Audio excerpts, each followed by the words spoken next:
Okay, so hello, and thanks to everyone for joining Wired for STEM. So today is kind of exciting. It's our very first episode, and today we're diving into the world of makerspaces, those hands-on, high-tech or low-tech creative environments found in schools, libraries, communities, houses. And joining me today is just an amazing human being and a makerspace expert, Sarah Margalus. And Sarah is really a true thought leader.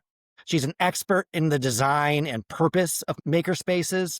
She's someone who's extensively researched and led the creation of makerspaces. She's worked closely with educators, administrators to really build environments that truly spark curiosity, collaboration, and real-world problem solving. So we are super lucky to have Sarah. Sarah, hello. Thank you so much for joining us today. Hi, thanks, Tim. I'm happy to be here. That is fantastic. So this is our first podcast, and I'm really excited. I think we're going to have a great conversation. And I thought maybe we could just start off the conversation with you talking a little bit about how do you define a makerspace, STEM, STEAM makerspace, who's it for, how's it come to life? Just a nice overview and an introduction for us. Yeah, so if people are unfamiliar with the concept of a makerspace, I think the premise is really very simple. It's just a place where people come together to access different tools and technologies to make things. And the tricky part and the beautiful part of this type of space is that it could be anything. So it could be a wood shop, it could be a costume design center, it could be a science lab where you're using technology and tools to do different things outside of what a typical science lab might look like. It can be integrated with the arts. I think when libraries adopt these, they can look much different than maybe one might in a school or a museum. So the beautiful part is that they can be built around the needs of the users and the community that will be taking advantage of those resources. That's fantastic. So you obviously have a lot of experience and you've brought, makerspaces to life. Can you talk a little bit about, overall, what's your objective? What's the impact on student learning or engagement compared to like a traditional classroom? Yeah, that's right. I think that people are asking that certainly right now because it does take some investment to create these types of STEAM labs or Mhm. makerspaces and innovative learning centers. And so when you think about student learning and the type of learning they're doing throughout the day, bringing some hands-on component is really important for a lot of kids. It's a way to move from what I would call like a concrete understanding to an abstract understanding for different concepts. And when Mhm. you can have a student build a molecule or Mhm. look carefully at how to construct things that they might be learning about in their academics, but actually asking them to create it, it helps kids learn in a totally new and different way. And honestly, it's really very engaging and exciting. I think that too, teachers are looking for ways to reintegrate creativity and collaboration in the Yep. classrooms. We've become so focused on standardized testing to some Mhm. degree and making sure everyone's meeting the goals that we set for them, which is wonderful. But I think the reintegration of some creative thought is really important. Yeah. Yeah. And so when we think about that, this idea of creative thought, when we think about like who are maker spaces for, don't think they're only for science and tech students, but can you talk a little bit about that idea about how any student can benefit and get involved and maybe an experience you've seen and how that's come to life? Yeah, absolutely. I think that when we look at maker spaces, there are definitely maker spaces being utilized at the university level. So Mhm. UVA has more than 20 distinct spaces on their campus for making, but it does not preclude the youngest learners who would definitely benefit from using their hands and learning new technologies. And so when I think of who's using them, again, it's the question of what we want students to be learning and what will then be integrated into these spaces as a result. So, for instance, I'm working with a middle school right now in a rural area, and they really wanted to emphasize some digital design, but not in such a way that it was intimidating or costly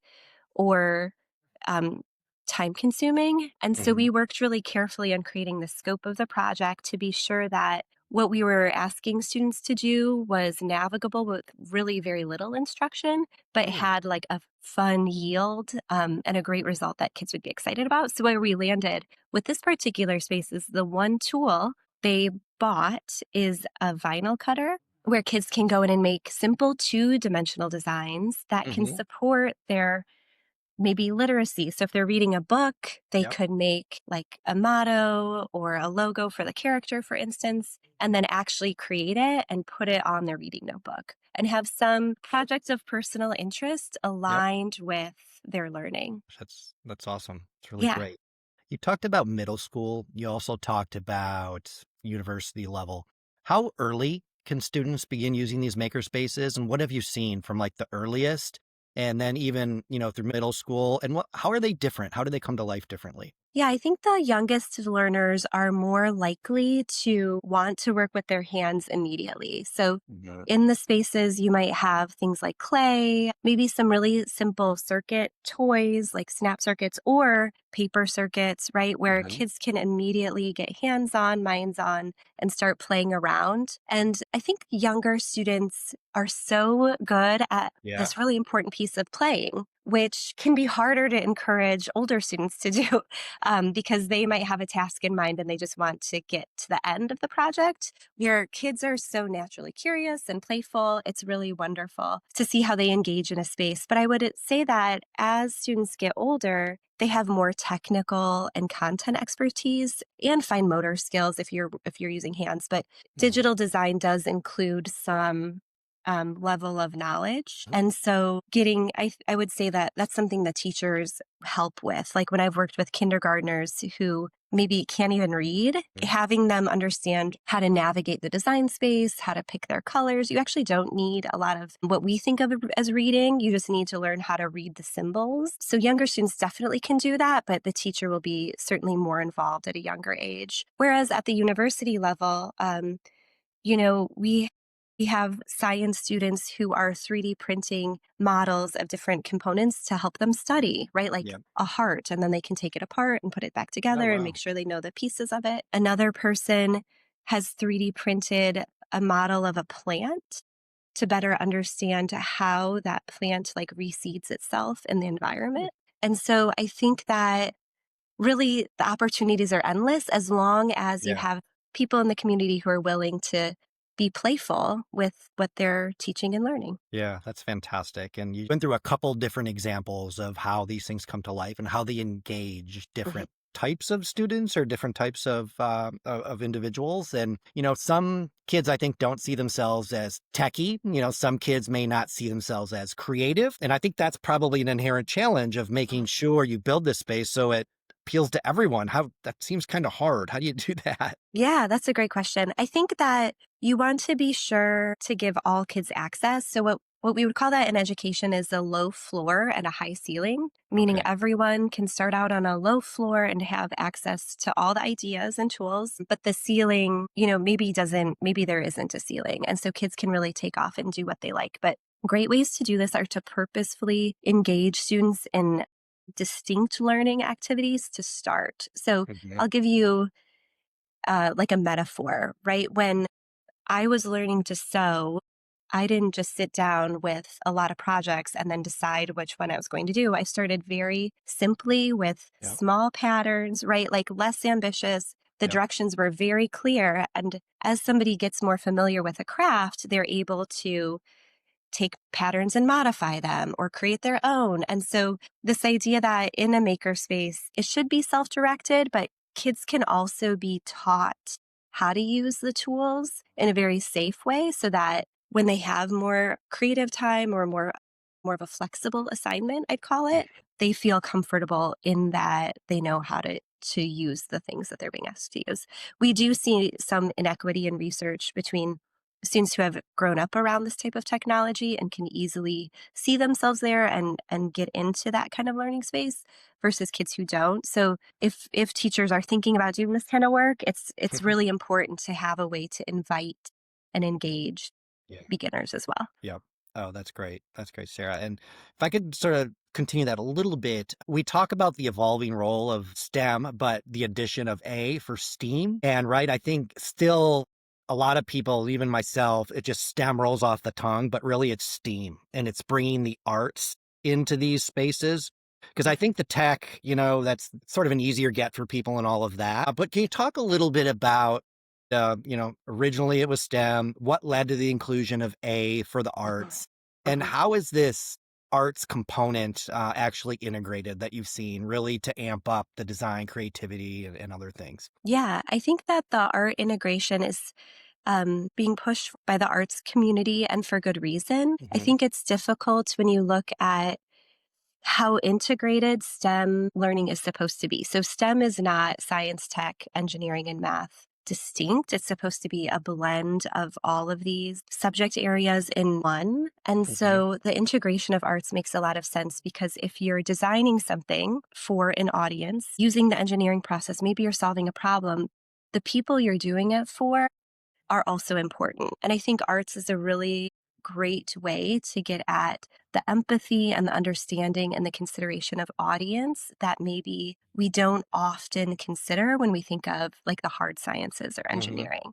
Not saying that they don't do those things. It's just not um, a common way to think of it. And so the Yeah. integration of the arts is critically important because we want our students to not only be able to solve problems, but also to engage in their communities and make beautiful things that people will want to use, right? Hmm. So I think that A is really exciting. I think schools are taking advantage of these types of spaces and STEM learning through the arts in ways that teachers are doing groundbreaking work. Art teachers and STEM teachers are so creative, and the ways that they're getting students to blend these subject areas and domains Yeah. is extremely exciting. And I think that in the future, we'll see teachers really pioneering arts integration even more and Hmm. sharing stories of how it has helped refine understandings of STEM.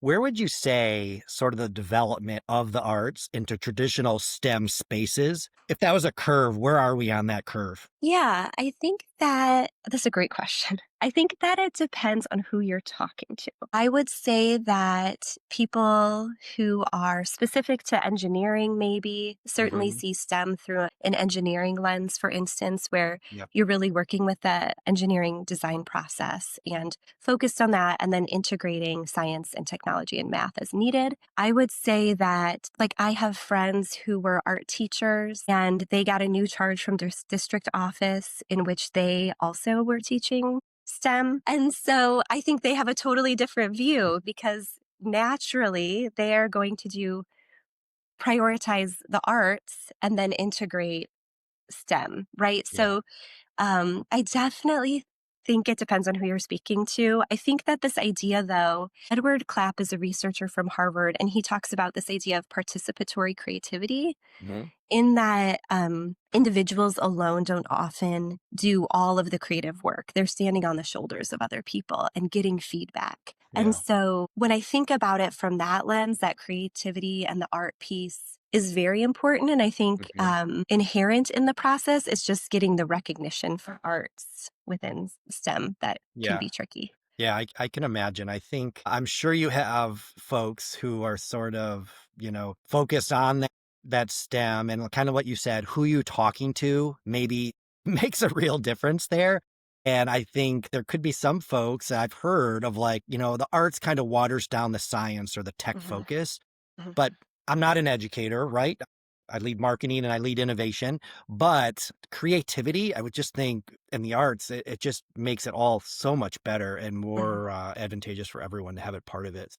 That's right. And I think when we think back to like the earliest creators, people who are using proportions and ratios and these beautiful numerical relationships, which is math, but it's Hmm. also art because we know artists use ratios and understandings of mathematics in things that are very well designed. So I think Yeah. historically, we have done a good job of appreciating a more artistic approach. And I think that continuing that is certainly worth having a conversation about. I will say, though, too, I'm a reading specialist. And so there are reading educators who are calling it stream.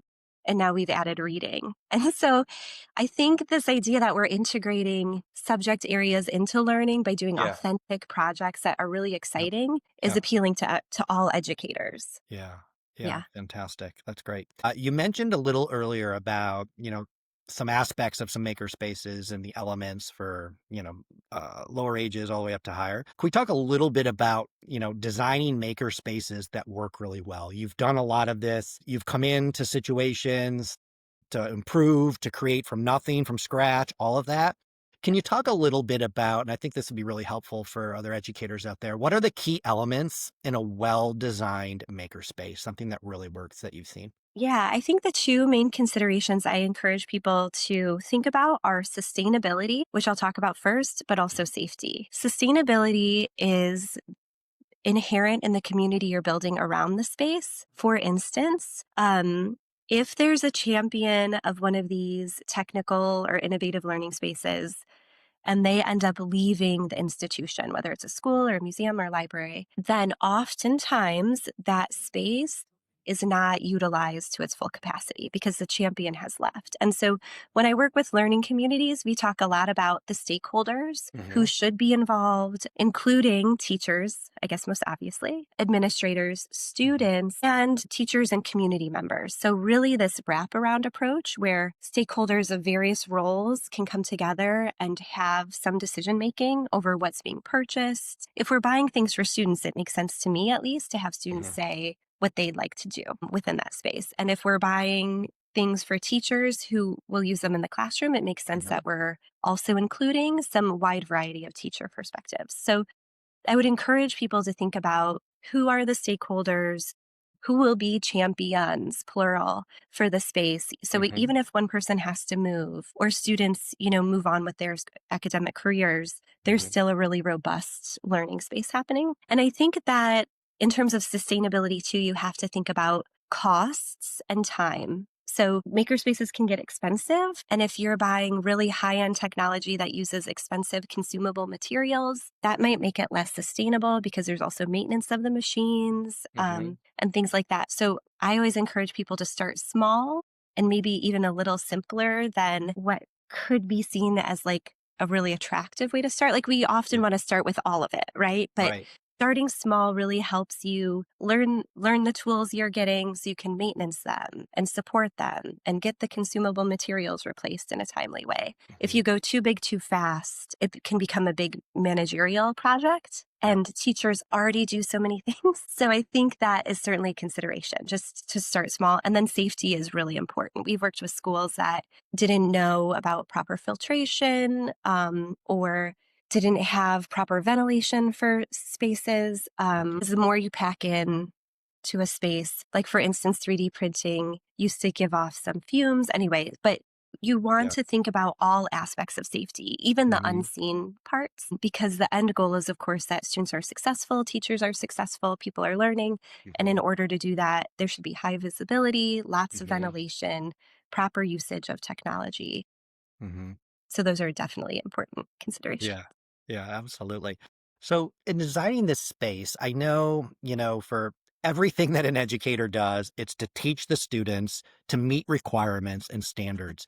Is that a thought or a consideration in designing maker spaces and how they come to life? Yeah, I think it certainly is. And I think that's why it's so important to have teachers as stakeholders involved in the process. Mhm. Because if teachers know their curriculum like the back of their hand. And so when you're designing a space like this, having a teacher say, I already know 2 projects in which I could utilize a space like this. Here is what I need, or here is what I would like to have access to with my students. Here's what could make it easier. I definitely think that's a way to be sure that it's aligned with standards. I would also say, too, that the 21st century learning standards, which include collaboration and critical thinking and Mhm. communication, Mhm. can be easily addressed through these types of spaces. I think that's kind of like the power of Mhm. these innovative learning places. And I additionally think that having a place where students can play with academic ideas is very powerful, even if it's not directly aligned, because through conversation and through play and through like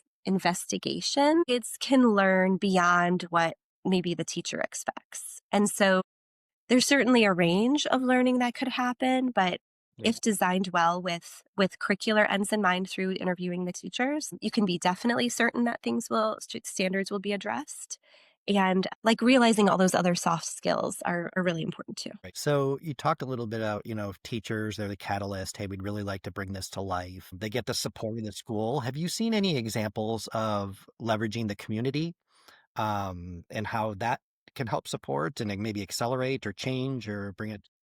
Yeah, I think so. So communities are so great because there's a wealth of expertise in the community at large that maybe students wouldn't have access to if they're just not getting exposure to those people. Mhm. And we've found I live in a small town, which is an advantage, I think, for this particular question, because we have people who are interested in giving back in the community. Mhm. In a small town, it's very much you're aware that you have an obligation to everyone else to Yeah. some extent. So, yeah, making partnerships. So, like the makerspace that I'm working with now, we're leveraging a partnership with a local yarn shop to try to get kids skilled in different crafts. This would be an after school endeavor, Yep. less academic, but bringing in that expertise, connecting students with other mentoring adults. We're also doing robotics, and we have the Lego robotics theme this year is unearthed. So some of the listeners will know that. Yep. And so we're meeting a local archaeologist through the work that we're doing in these innovative learning spaces Mhm. and taking a field trip and learning Oh, about cool. archaeology. So I think there are a lot of opportunities to connect. It definitely can be an added responsibility for the Yeah. teachers involved to make those connections. But I would say this is a place where administrators can be so helpful. And then Mhm. also, we're talking about education. So nonprofit educational organizations Yeah. can be really helpful as well. Okay. That's great. Just to touch upon that, like a very practical advice or direction you could provide. A teacher wants to start this up, administrator. Are there sources of funding? They don't know where to find it. Where should people start to look if there's grants or partnerships or things that they can? Yeah, that's a great question. I know in the past we've gotten funding from lots of different places. So we've Yeah. had donors, which is possible, but maybe not always likely. We've received grant funding. So sometimes state governments will award grants for specific learning outcomes or learning Hmm. methods, and you can apply for grants that way. We have also, so I've done many iterations of this type of project. So the Hmm. PTA or parent teacher organizations can Yeah. be very helpful in funding. Additionally, we worked with nonprofits who will purchase maybe some supplies or a kit that aligns with their mission that students can then use. And then the school itself, I think if you're truly invested in this idea through the school, the administrative should have some financial support, Yep. even if it's for those ongoing items that will help sustain the space. So the consumables and the maintenance, maybe some storage, right? Like the infrastructure piece. Yep. But I've worked with schools who have started on a shoestring budget and have Hmm. still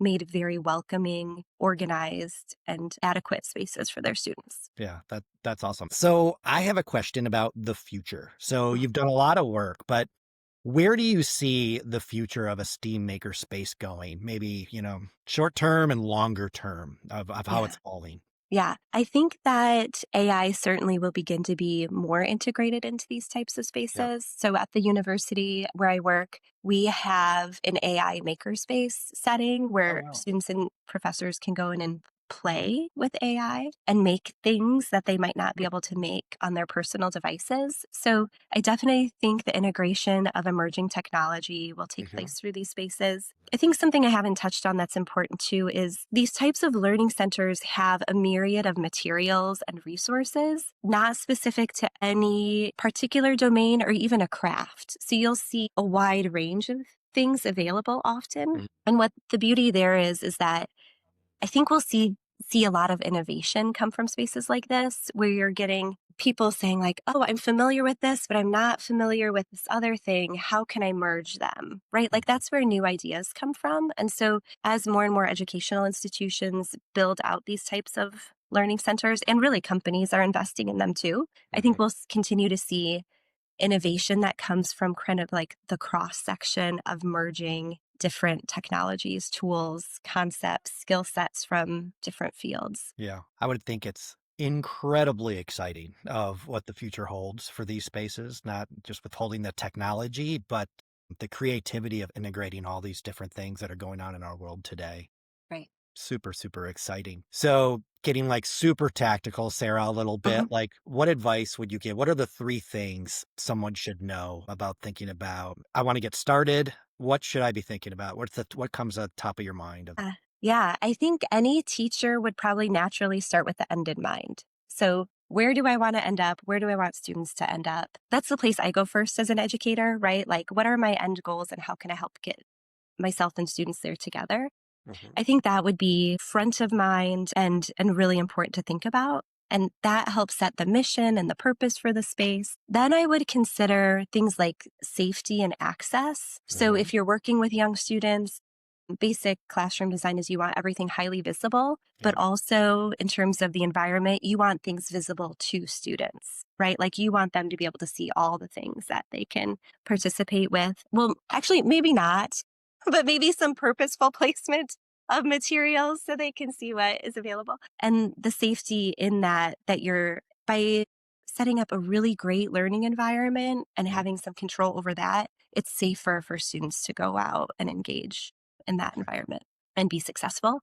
And then the third thing I'd encourage people to think about is like a longer term plan. So, you can begin with the end in mind and say, here's where I want to get students by the end of next year, but you should also probably think about like in 5 years, what is possible is Mhm. very exciting. And then you can do what is manageable and what is likely, right? And so have dreams because grant funding, we got an email one week that the grant was due on Friday. It had trickled down from district office.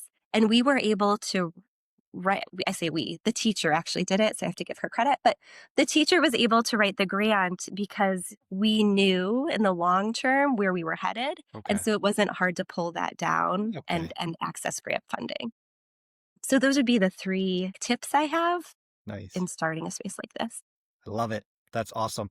Any inspirational or just wonderful success story or a happenstance or something that you'd like to spotlight for everyone? Yeah, I think that the best part of these spaces are learning these kinds of skills can be tricky.